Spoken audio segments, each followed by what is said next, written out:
ਰਪਾਣਾ ਜੀ ਕਿਸ ਤਰ੍ਹਾਂ ਵੇਖਦੇ ਹੋ ਕਿ ਗੱਠਜੋੜ ਜਿਹੜਾ ਹੋਣ ਜਾ ਰਿਹਾ ਕਿਸ ਸੰਦਰਭ ਦੇ ਵਿੱਚ ਹੋਣ ਜਾ ਰਿਹਾ? ਕੇਂਦਰੀ ਵਜ਼ਾਰਤ ਦੇ ਵਿੱਚ ਰਹਿਣ ਲਈ ਸਮਝੌਤਾ ਹੋ ਰਿਹਾ ਜਾਂ ਸੀਟਾਂ ਦੀ ਵੰਡ ਨੂੰ ਲੈ ਕੇ ਹੋ ਰਿਹਾ? ਜਾਂ ਕੇਂਦਰੀ ਵਜ਼ਾਰਤ ਦੇ ਵਿੱਚ ਸੁਖਬੀਰ ਬਾਦਲ ਨੂੰ ਮਿਲਣਾ ਜਾਂ ਹਰਸਿਮਰਤ ਕੌਰ ਬਾਦਲ ਨੂੰ ਉੱਥੇ ਕੋਈ ਅਹੁਦਾ ਮਿਲਣਾ, ਇਹ ਤਾਂ ਇਹਨਾਂ ਦੀ ਇੱਕ ਮਜਬੂਰੀਆਂ ਸਿਆਸੀ। ਜੇ ਹੁਣ ਆਪਾਂ ਗੱਲ ਤੁਸੀਂ ਪੁੱਛਿਆ ਕਿ ਗੱਠਜੋੜ ਹੋ ਕਿਉਂ ਰਿਹਾ, ਜਿਹੜੀ ਰਾਜਨੀਤੀ ਹੁੰਦੀ ਹੈ, ਰਾਜਨੀਤੀ ਦੇ ਵਿੱਚ ਕੋਈ ਕਿਸੇ ਦਾ ਸਕਾ ਨਹੀਂ ਹੁੰਦਾ। ਇਹ ਕਹਿ ਸਕਦੇ ਆ ਕਿ ਸੁਨੀਲ ਜਾਖੜ ਦੇ ਪ੍ਰਧਾਨ ਬਣਨ ਤੋਂ ਬਾਅਦ ਇੱਕ ਪੌੜੀ ਜਾਂ ਇੱਕ ਰਸਤਾ ਅਜਿਹਾ ਬਣ ਗਿਆ ਕਿ ਸੁਖਬੀਰ ਸਿੰਘ ਬਾਦਲ ਦਾ ਜਿਹੜਾ ਗੱਠਜੋੜ ਜਿਹੜਾ ਹੈ ਉਹ ਮੁੜ ਹੋਣ ਜਾ ਰਿਹਾ ਕਿ ਜਿਹੜਾ 10 ਸੀਟਾਂ ਤੇ ਦਾਅਵਾ ਕਰਦਾ ਸੀ ਜਾਂ 10 ਸੀਟਾਂ ਤੇ ਲੋਕ ਸਭਾ ਚੋਣਾਂ ਲੜਦਾ ਰਿਹਾ ਹੈ, ਅੱਜ ਉਹਦੀਆਂ ਸੀਟਾਂ ਵੀ ਘਟਣ ਜਾ ਰਹੀਆਂ ਤੇ ਇਸ ਦੇ ਨਾਲ ਵੱਡਾ ਨੁਕਸਾਨ ਅਕਾਲੀ ਦਲ ਨੂੰ ਹੋ ਸਕਦਾ। 2 ਸੀਟਾਂ ਦੇ ਬਸਪਾ ਆਪਣਾ ਹੱਕ ਜਤਾ ਰਹੀ ਹੈ, ਜੇ 2 ਨਹੀਂ 1 ਸੀਟ ਬਸਪਾ ਨੂੰ ਵੀ ਦੇਣੀ ਪਏਗੀ ਉਹਨਾਂ ਨੂੰ। ਇਸ ਕਰਕੇ ਅਕਾਲੀ ਦਲ ਜਿਹੜਾ ਉਹਨੇ ਆ ਕੇ ਉਹੀ 6-7 ਸੀਟਾਂ ਤੇ ਸਿਮਟਣਾ। ਸਤਿ ਸ਼੍ਰੀ ਅਕਾਲ ਜੀ, ਮੈਂ ਹਾਂ ਕਵਰ ਸਿੰਘ ਬੇਦੀ। ਪੰਜਾਬ ਦੀ ਸਿਆਸਤ ਦੇ ਵਿੱਚ ਮੁੜ ਗੱਠਜੋੜ ਦੀ ਗੱਲ ਚੱਲੀ ਹੈ। ਸ਼੍ਰੋਮਣੀ ਅਕਾਲੀ ਦਲ ਅਤੇ ਭਾਜਪਾ ਦੇ ਵਿਚਾਲੇ ਗੱਠਜੋੜ ਹੋਣ ਜਾ ਰਿਹਾ ਹੈ 2024 ਦੀਆਂ ਚੋਣਾਂ ਦੇ ਸੰਦਰਭ ਦੇ ਵਿੱਚ। ਜੇ ਗੱਲ ਕਰ ਲਈਏ ਤਾਂ ਸੀਟਾਂ ਦੀ ਵੰਡ ਨੂੰ ਲੈ ਕੇ ਗੱਠਜੋੜ ਹੋਣ ਜਾ ਰਿਹਾ ਹੈ ਜਾਂ ਜਿਸ ਤਰ੍ਹਾਂ ਦਾ ਨੌ ਮਾਸ ਦਾ ਰਿਸ਼ਤਾ ਦੱਸਿਆ ਜਾਂਦਾ ਸੀ ਭਾਜਪਾ ਤੇ ਅਕਾਲੀ ਦਲ ਦੇ ਵਿਚਾਲੇ, ਤਾਂ ਇਹ ਕਹਿ ਸਕਦੇ ਹਾਂ ਕਿ ਮੁੜ ਮਾਸ ਦੇ ਨਾਲ ਨੌ ਨੂੰ ਜੋੜਨ ਦੀ ਜਿਹੜੀ ਤਿਆਰੀ ਹੈ ਸ਼੍ਰੋਮਣੀ ਅਕਾਲੀ ਦਲ ਵੱਲੋਂ ਕਰ ਲਈ ਗਈ ਹੈ। ਤਾਂ ਇਸ ਦੇ ਪਿੱਛੇ ਕਿਸ ਤਰ੍ਹਾਂ ਦੇ ਸਮਝੌਤੇ ਹੋ ਸਕਦੇ ਆ, ਕੇਂਦਰ ਦੇ ਵਿੱਚ ਕਿਸ ਤਰ੍ਹਾਂ ਦੀ ਵਜ਼ਾਰਤ ਦੇ ਵਿੱਚ ਮੈਂਬਰ ਰਹਿ ਸਕਦੇ ਆ, ਸੁਖਬੀਰ ਸਿੰਘ ਬਾਦਲ ਨੂੰ ਅਹੁਦਾ ਮਿਲ ਸਕਦਾ ਹੈ ਜਾਂ ਹਰਸਿਮਰਤ ਕੌਰ ਬਾਦਲ ਨੂੰ ਮਿਲ ਸਕਦਾ ਹੈ, ਸੀਟਾਂ ਦੀ ਵੰਡ ਹੋਣ ਜਾ ਰਹੀ ਹੈ। ਇਸ ਬਾਬਤ ਗੱਲਬਾਤ ਕਰਨ ਲਈ ਸਾਡੇ ਨਾਲ ਸੀਨੀਅਰ ਪੱਤਰਕਾਰ ਗੁਰਮੁਖ ਸਿੰਘ ਰਪਾਣਾ ਨੇ, ਉਹਨਾਂ ਨਾਲ ਗੱਲਬਾਤ ਕਰਕੇ ਜ਼ਰੂਰ ਜਾਣਾਂਗੇ ਕਿ ਇਹ ਗੱਠਜੋੜ ਕਿਸ ਸੰਦਰਭ ਦੇ ਵਿੱਚ ਹੋ ਰਿਹਾ। ਰਪਾਣਾ ਜੀ, ਤੁਹਾਡਾ ਮੌਸਾ ਟੀਵੀ ਤੇ ਸਵਾਗਤ ਹੈ ਜੀ। ਧੰਨਵਾਦ ਵਿਦ ਸਾਹਿਬ ਤੁਹਾਡਾ। ਰਪਾਣਾ ਜੀ, ਕਿਸ ਤਰ੍ਹਾਂ ਵੇਖਦੇ ਹੋ ਕਿ ਇਹ ਗੱਠਜੋੜ ਜਿਹੜਾ ਹੋਣ ਜਾ ਰਿਹਾ ਕਿਸ ਸੰਦਰਭ ਦੇ ਵਿੱਚ ਹੋਣ ਜਾ ਰਿਹਾ? ਕੇਂਦਰੀ ਵਜ਼ਾਰਤ ਦੇ ਵਿੱਚ ਰਹਿਣ ਲਈ ਸਮਝੌਤਾ ਹੋ ਰਿਹਾ ਜਾਂ ਸੀਟਾਂ ਦੀ ਵੰਡ ਨੂੰ ਲੈ ਕੇ ਹੋ ਰਿਹਾ? ਬੇਦੀ ਸਾਹਿਬ, ਜੇ ਆਪਾਂ ਗੱਲ ਕਰੀਏ ਸਭ ਤੋਂ ਪਹਿਲਾਂ ਤਾਂ ਤੁਸੀਂ ਕੇਂਦਰੀ ਵਜ਼ਾਰਤ ਦੀ ਗੱਲ ਕਰੀਏ। ਜਿਹੜੇ ਕੇਂਦਰੀ ਵਜ਼ਾਰਤ ਜਾਣਾ ਜਾਂ ਉਹਨਾਂ ਨੂੰ ਲੈਣਾ ਜਾਂ ਕੇਂਦਰੀ ਵਜ਼ਾਰਤ ਦੇ ਵਿੱਚ ਸੁਖਬੀਰ ਬਾਦਲ ਨੂੰ ਮਿਲਣਾ ਜਾਂ ਹਰਸਿਮਰਤ ਕੌਰ ਬਾਦਲ ਨੂੰ ਉੱਥੇ ਕੋਈ ਅਹੁਦਾ ਮਿਲਣਾ, ਇਹ ਤਾਂ ਇਹਨਾਂ ਦੀ ਇੱਕ ਮਜਬੂਰੀਆਂ ਸਿਆਸੀ। ਠੀਕ ਹੈ ਵੀ ਗੱਠਜੋੜ ਹੋਏਗਾ ਜਾਂ ਕਿਸੇ ਤੋਂ ਇੱਕ ਸਮਝੌਤੇ ਨੇ। ਜੇ ਹੁਣ ਆਪਾਂ ਗੱਲ ਤੁਸੀਂ ਪੁੱਛਿਆ ਕਿ ਗੱਠਜੋੜ ਹੋ ਕਿਉਂ ਰਿਹਾ, ਜਿਹੜੀ ਰਾਜਨੀਤੀ ਹੁੰਦੀ ਹੈ, ਰਾਜਨੀਤੀ ਦੇ ਵਿੱਚ ਕੋਈ ਕਿਸੇ ਦਾ ਸਕਾ ਨਹੀਂ ਹੁੰਦਾ। ਅਗਰ ਅੱਜ ਕੋਈ ਬੰਦਾ ਦੂਜੀ ਪਾਰਟੀ ਦੇ ਖਿਲਾਫ ਬੋਲ ਰਿਹਾ, ਉਹਨੂੰ ਗਲਤ ਬੋਲ ਰਿਹਾ, ਉਹਨੂੰ ਗਾਲਾਂ ਕੱਢ ਰਿਹਾ, ਤਾਂ ਕੱਲ੍ਹ ਨੂੰ ਉਹੀ ਬੰਦਾ ਉਸੇ ਪਾਰਟੀ ਵਿੱਚ ਜਾ ਕੇ ਉਹਦੇ ਹੱਕ 'ਚ ਬੋਲੇਗਾ ਤੇ ਉਹਦੇ ਗੁਣ ਗਾਏਗਾ। ਅਗਲੀ ਗੱਲ, ਹੁਣ ਜਿਹੜੀ ਗੱਲ ਹੈਗੀ ਆ ਗੱਠਜੋੜ ਦੀ, ਲਗਭਗ 1996 ਦੇ ਵਿੱਚ ਸਰਦਾਰ ਪ੍ਰਕਾਸ਼ ਸਿੰਘ ਬਾਦਲ ਤੇ ਭਾਰਤੀ ਜਨਤਾ ਪਾਰਟੀ ਦੇ ਦਿਗਜ ਲੀਡਰ ਉਹਨਾਂ ਦੇ ਵਿੱਚ ਉਹ ਸਮਝੌਤਾ ਹੋਇਆ ਸੀ, ਜਿਹੜਾ 24 ਸਾਲ ਨਿਰੰਤਰ ਚੱਲਦਾ ਰਿਹਾ। ਤੇ 24 ਸਾਲ ਬਾਅਦ ਜਦੋਂ ਦਿੱਲੀ ਦੀਆਂ ਬਰੂਹਾਂ ਦੇ ਕਿਸਾਨ ਬੈਠੇ, ਕਿਸਾਨ ਅੰਦੋਲਨ ਚੱਲਿਆ 2020 ਦੇ ਵਿੱਚ, ਤਾਂ ਜਦੋਂ ਕਿਸਾਨ ਅੰਦੋਲਨ ਦੌਰਾਨ ਆਮ ਲੋਕਾਂ ਦਾ, ਕਿਸਾਨਾਂ ਦਾ, ਕਿਸਾਨ ਯੂਨੀਅਨਾਂ ਦਾ ਸ਼੍ਰੋਮਣੀ ਅਕਾਲੀ ਦਲ 'ਤੇ ਦਬਾਅ ਬਣਿਆ, ਤਾਂ ਅਕਾਲੀ ਦਲ ਦੀ ਮਜਬੂਰੀ ਬਣ ਗਈ ਕਿ ਹਰਸਿਮਰਤ ਕੌਰ ਬਾਦਲ ਨੇ ਕੇਂਦਰੀ ਫੂਡ ਪ੍ਰੋਸੈਸਿੰਗ ਮੰਤਰੀ ਦਾ ਜਿਹੜਾ ਅਹੁਦਾ ਸੀ ਉਹ ਛੱਡਿਆ। ਤੇ ਐਂਡ ਆਫ ਹੋਇਆ ਕਿ 2021 ਦੇ ਵਿੱਚ ਅਕਾਲੀ ਦਲ ਤੇ ਬੀਜੇਪੀ ਦਾ 24 ਸਾਲ ਪੁਰਾਣਾ ਜਿਹੜਾ ਰਿਸ਼ਤਾ ਸੀ ਉਹ ਖਤਮ ਹੋ ਗਿਆ।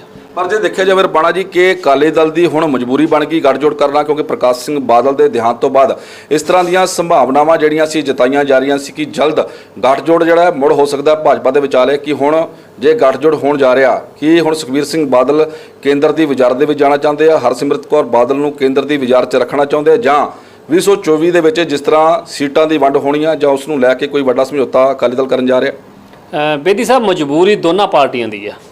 ਜੇ ਮੰਨ ਲਓ ਕੇਂਦਰੀ ਬਾਜ਼ਾਰ ਦੀ ਆਪਾਂ ਗੱਲ ਕਰਨੇ ਜਾਣਾ ਚਾਹੁੰਦੇ ਆ, ਕਿੰਨੀ ਦੇਰ? 6 ਮਹੀਨੇ, 7 ਮਹੀਨੇ, 8 ਮਹੀਨੇ। ਕੇਂਦਰੀ ਬਾਜ਼ਾਰ ਤਾਂ ਇੰਨੀ ਦੇਰ ਹੈ ਨਾ, 24 ਤੱਕ। ਗੱਲ ਹੁਣ ਚੱਲ ਰਹੀ ਹੈ ਲੌਂਗ ਟਾਈਮ ਦੀ ਕਿ ਪਾਰਟੀ ਨੂੰ ਜਿਉਂਦਾ ਕਿਵੇਂ ਰੱਖਿਆ ਜਾਵੇ।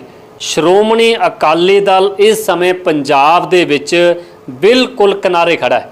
ਇਹ ਕਹਿ ਸਕਦੇ ਆ ਕਿ ਸੁਨੀਲ ਜਾਖੜ ਦੇ ਪ੍ਰਧਾਨ ਬਣਨ ਤੋਂ ਬਾਅਦ ਇੱਕ ਪੌੜੀ ਜਾਂ ਇੱਕ ਰਸਤਾ ਅਜਿਹਾ ਬਣ ਗਿਆ ਕਿ ਸੁਖਬੀਰ ਸਿੰਘ ਬਾਦਲ ਦਾ ਜਿਹੜਾ ਗੱਠਜੋੜ ਜਿਹੜਾ ਹੈ ਉਹ ਮੁੜ ਹੋਣ ਜਾ ਰਿਹਾ। ਬੇਦੀ ਸਾਹਿਬ, ਇੱਕ ਨਾ ਕੱਲ੍ਹ ਤੋਂ ਇੱਕ ਬੜੀ ਵੱਡੀ ਜਿਹੜੀ ਪਰਸੈਪਸ਼ਨ ਚੱਲ ਰਹੀ ਹੈ ਲੀਡਰਾਂ ਦੇ ਵਿੱਚ ਕਿ ਜਿਹੜੇ ਅਸ਼ਵਨੀ ਸ਼ਰਮਾ ਸੀਗੇ, ਜਿਹੜੇ ਸਾਬਕਾ ਪ੍ਰਧਾਨ, ਹੁਣ ਸਾਬਕਾ ਕਿਹਾ ਜਾਵੇ ਤੇ ਬੀਜੇਪੀ ਤੇ, ਉਹ ਗੱਠਜੋੜ ਦਾ ਵਿਰੋਧ ਕਰਦੇ ਆ ਰਹੇ ਸੀਗੇ ਵੀ ਗੱਠਜੋੜ ਜਿਹੜਾ ਹੋਣਾ ਨਹੀਂ ਚਾਹੀਦਾ।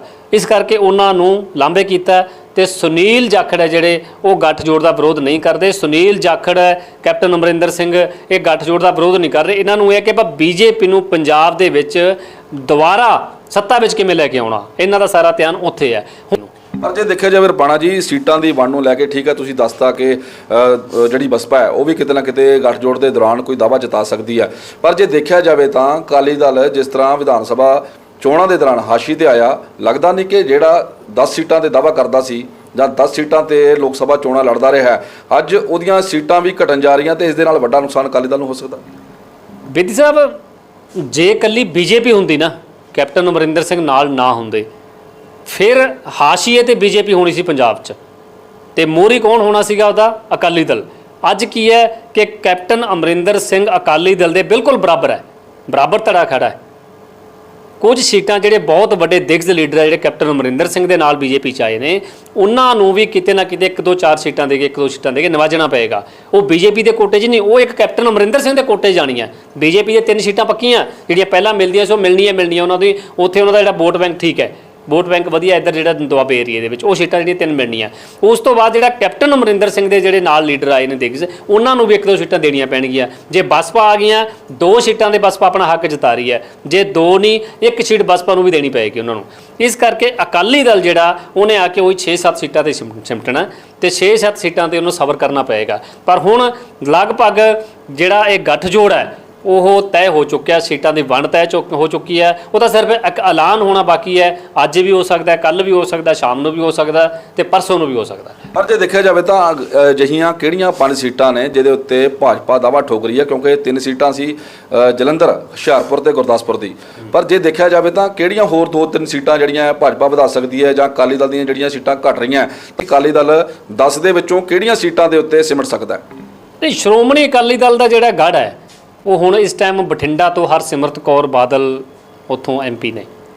ਉਸ ਤੋਂ ਬਾਅਦ ਅੱਗੇ ਜਾਓ, ਨਾਲ ਜਿਹੜੀ ਸੀਟ ਆਪਾਂ ਸੰਗਰੂਰ ਹੈ, ਉਸ ਤੋਂ ਬਾਅਦ ਅੱਗੇ ਚਲੇ ਜਾਓ ਫਰੀਦਕੋਟ ਹੈ, ਫਰੀਦਕੋਟ ਤੋਂ ਫਿਰੋਜ਼ਪੁਰ ਹੈ, ਫਿਰੋਜ਼ਪੁਰ ਦੇ ਅੱਗੇ ਖੰਡੂਰ ਸਾਹਿਬ, ਅੰਮ੍ਰਿਤਸਰ।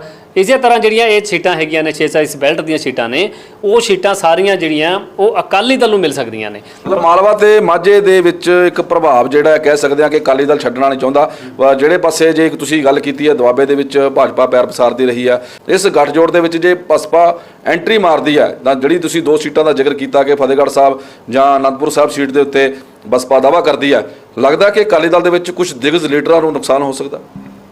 ਬੇਦੀ ਸਾਹਿਬ, ਜੇ ਆਪਾਂ ਪਟਿਆਲੇ ਦੀ ਗੱਲ ਕਰੀਏ, ਪਟਿਆਲੇ ਦੇ ਵਿੱਚ ਇਸ ਸਮੇਂ 2 ਧੜੇ ਸ਼੍ਰੋਮਣੀ ਅਕਾਲੀ ਦਲ ਦੇ ਨੇ ਜਿਹੜੇ ਦਿਗਜ 2 ਧੜੇ ਹੈਗੇ ਆ, ਰੱਖੜਾ ਪਰਿਵਾਰ ਤੇ ਚੰਦੂ ਮਾਜਰਾ ਦਾ ਜਿਹੜਾ ਧੜਾ ਪ੍ਰੋਫੈਸਰ ਪ੍ਰੇਮ ਸਿੰਘ ਚੰਦੂ ਮਾਜਰਾ, 2 ਧੜੇ ਆ ਜਿਹੜੇ ਦੋਨੋਂ ਪਟਿਆਲਾ ਲੋਕ ਸਭਾ ਤੇ ਦਾਅਵਾ ਕਰਦੇ ਆ। ਹੁਣ ਮਿਲਣੀ ਕਿਹਨੂੰ ਇਹ ਨਹੀਂ ਪਤਾ, ਪਰ ਦੋਵੇਂ ਦਾਅਵਾ ਕਰਦੇ ਆ।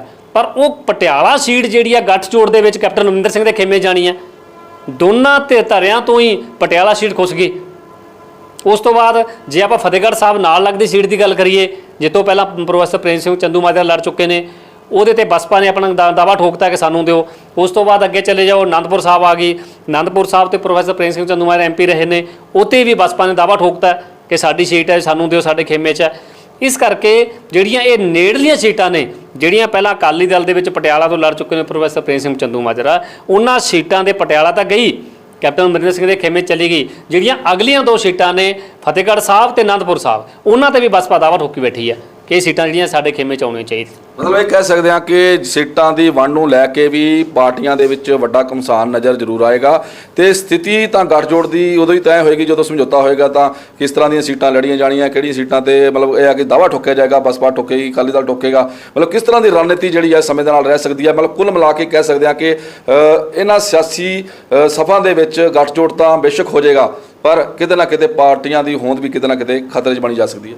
ਪਾਰਟੀਆਂ ਦੀ ਹੋਂਦ ਵੀ ਖਤਰੇ ਦੇ ਵਿੱਚ ਪਹਿਲਾਂ ਹੈ ਸੀ। ਇਸੇ ਕਰਕੇ ਪਾਰਟੀ ਨੂੰ ਬਚਾਉਣ ਲਈ, ਪਾਰਟੀ ਦੀ ਹੋਂਦ ਬਰਕਰਾਰ ਰੱਖਣ ਦੇ ਲਈ ਇਹ ਜਿਹੜਾ ਗੱਠਜੋੜ ਹੋ ਰਿਹਾ, ਇਸ ਦੇ ਵਿੱਚ ਚਾਹੇ ਉਹ ਅਕਾਲੀ ਦਲ ਹੋਵੇ, ਚਾਹੇ ਉਹ BJP ਹੋਵੇ, ਚਾਹੇ ਉਹ ਬਸਪਾ ਹੋਵੇ, ਇਹਨਾਂ ਪਾਰਟੀਆਂ ਦਾ ਜਿਹੜਾ ਪੰਜਾਬ 'ਚੋਂ ਹੋਂਦ ਆ ਜਿਹੜੀ ਉਹ ਖਤਮ ਹੁੰਦੀ ਨਜ਼ਰ ਆ ਰਹੀ ਸੀ। ਇਹਦਾ ਜਿਹੜਾ ਸਬਕਾ 2022 'ਚ ਮਿਲਿਆ ਇਹਨਾਂ ਨੂੰ। ਉਸ ਤੋਂ ਬਾਅਦ ਜਲੰਧਰ ਜਿਮਨੀ ਚੋਣ ਹੋਈ, ਉੱਥੇ ਵੀ ਇਹੀ ਸਬਕ ਮਿਲਿਆ ਕਿ ਪੰਜਾਬ ਦੇ ਵਿੱਚੋਂ ਜਿਹੜੀ ਹੋਂਦ ਆ ਉਹ ਖਤਮ ਹੁੰਦੀ ਜਾ ਰਹੀ ਹੈ। ਇਸ ਕਰਕੇ ਗੱਠਜੋੜ ਤੋਂ ਬਿਨਾਂ ਇਹਨਾਂ ਕੋਲ ਹੋਰ ਕੋਈ ਚਾਰਾ ਹੈ ਨਹੀਂ ਹੈਗਾ। ਬਿਲਕੁਲ, ਧੰਨਵਾਦ। ਇਹ ਸਨ ਗੁਰਮੁਖ ਸਿੰਘ ਰੁਪਾਣਾ, ਜਿਨ੍ਹਾਂ ਨੇ ਸਪਸ਼ਟ ਕੀਤਾ ਕਿ ਸਿਆਸੀ ਪਾਰਟੀਆਂ ਦੇ ਕੋਲੇ ਜਿਹੜੀਆਂ ਗੱਠਜੋੜ ਕਰਨ ਲਈ ਤਰਲੋ ਮੱਛੀ ਹੋ ਰਹੀਆਂ, ਜਾਂ ਕਹਿ ਸਕਦੇ ਹਾਂ ਕਿ ਗੱਠਜੋੜ ਹੋਣ ਹੀ ਜਾ ਰਿਹਾ ਹੈ, ਤਾਂ ਕਿਤੇ ਨਾ ਕਿਤੇ ਇਹਨਾਂ ਪਾਰਟੀਆਂ ਦਾ ਅਸਤਿਤਵ ਵੀ ਜਾਂ ਹੋਂਦ ਜਿਹੜੀ ਸੀ ਖਤਰੇ 'ਚ ਬਣੀ ਹੋਈ ਸੀ। ਇਸ ਕਰਕੇ ਗੱਠਜੋੜ ਜਿਹੜਾ ਸਮੇਂ ਦੀ ਵੱਡੀ ਲੋੜ ਬਣਿਆ। ਪਰੰਤੂ ਵੇਖਣਾ ਹੋਏਗਾ ਕਿ ਜੇ ਸੀਟਾਂ ਦੀ ਵੰਡ ਹੁੰਦੀ ਹੈ ਤਾਂ ਕਿਹੜੀ ਪਾਰਟੀ ਫਿਰ ਇੱਕ ਵਾਰ ਹਾਸ਼ੀਏ ਤੇ ਜਾਂਦੀ ਹੈ, ਕਿਉਂਕਿ ਸ਼੍ਰੋਮਣੀ ਅਕਾਲੀ ਦਲ ਤਾਂ ਪਹਿਲਾਂ ਹੀ ਆਪਣੀ ਹੋਂਦ ਨੂੰ ਲੈ ਕੇ ਲੰਬੀ ਲੜਾਈ ਲੜ ਰਿਹਾ, ਜਦੋਜਹਿਦ ਕਰ ਰਿਹਾ। ਤਾਂ ਕਿਤੇ ਨਾ ਕਿਤੇ ਜੇ ਇਹ ਗੱਠਜੋੜ ਹੁੰਦਾ ਹੈ ਤਾਂ ਸ਼੍ਰੋਮਣੀ ਅਕਾਲੀ ਦਲ ਕੀ